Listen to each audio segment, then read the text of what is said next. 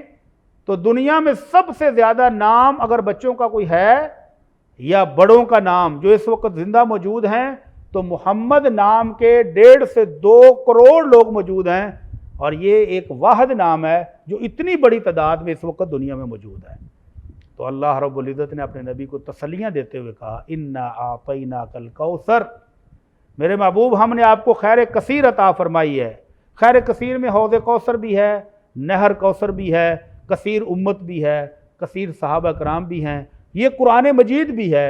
اور اللہ کا دین اسلام بھی ہے، یہ سارے اس میں شامل ہیں۔ تو اللہ رب العزت فرماتے ہیں آپ پریشان نہ ہوں، آپ غم نہ کھائیں، اور ان دشمن کے تانوں سے دکھی ہونے کی ضرورت نہیں۔ فَصَلِّ لِرَبِّكَ وَانْحَرْ، جس اللہ نے آپ کو یہ اتنی بڑی خیر کثیر دے دی، حوض کوثر دے دیا، نہر کوثر دے دی، اتنی بڑی امت دے دی ہے، تو آپ اس رب کو راضی کرنے کے لیے نماز پڑھیں اور قربانی کریں۔ تو اللہ کے رسول صلی اللہ علیہ وسلم نماز پڑھتے تھے، اور ایسی خوبصورت نماز پڑھتے تھے کہ یہ کافر جو آپ پر ایمان نہیں لاتے ہیں،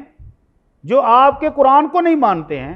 آپ کو کبھی جادوگر کہتے ہیں، کبھی ساحر کہتے ہیں، کبھی آپ کو کاہن کہتے ہیں، لیکن جب اللہ کے رسول صلی اللہ علیہ وسلم رات کو تہجد کے لیے اٹھتے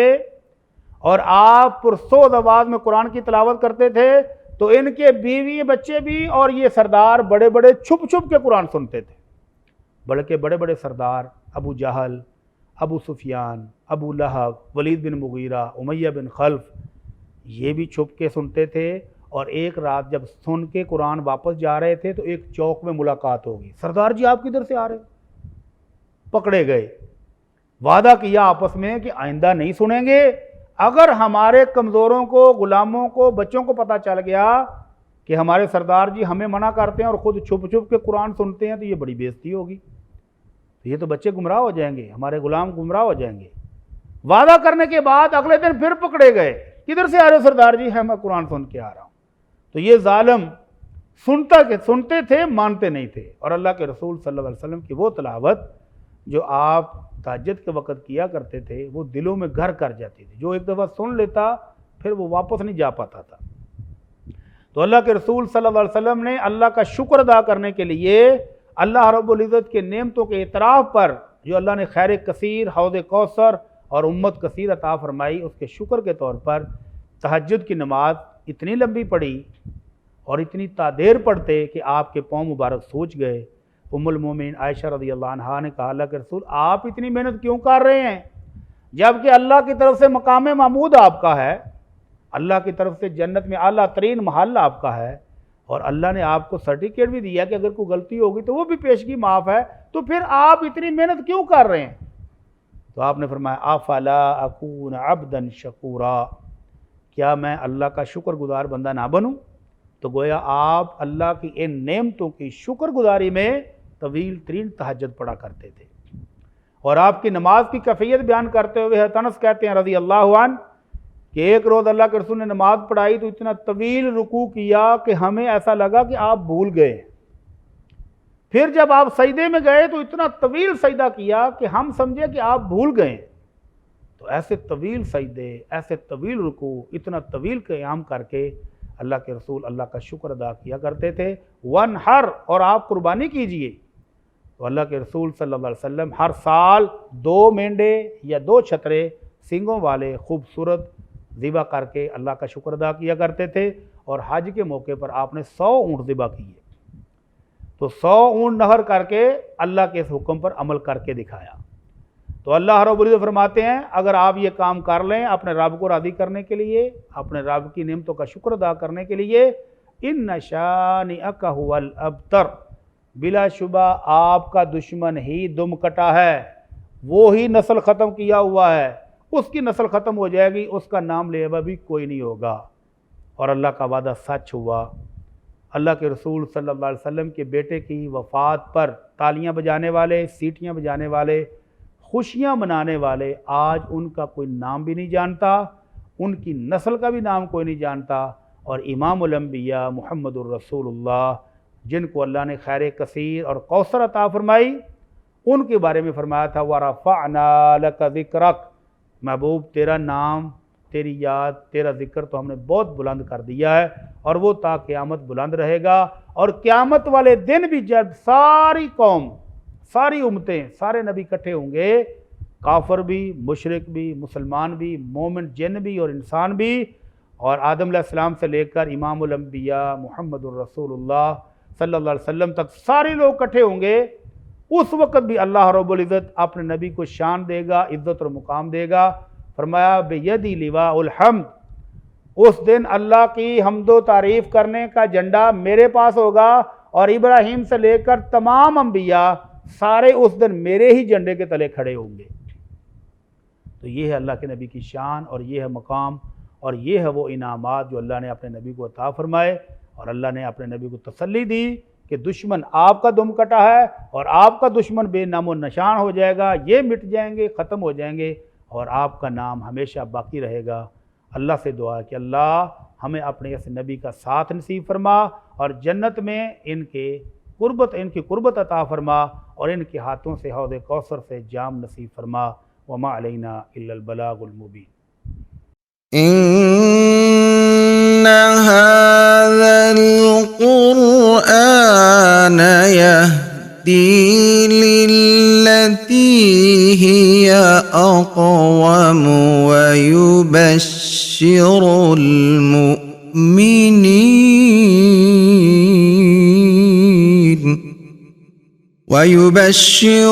المؤمنين الذين يعملون الصالحات أن لهم أجرا كبيرا۔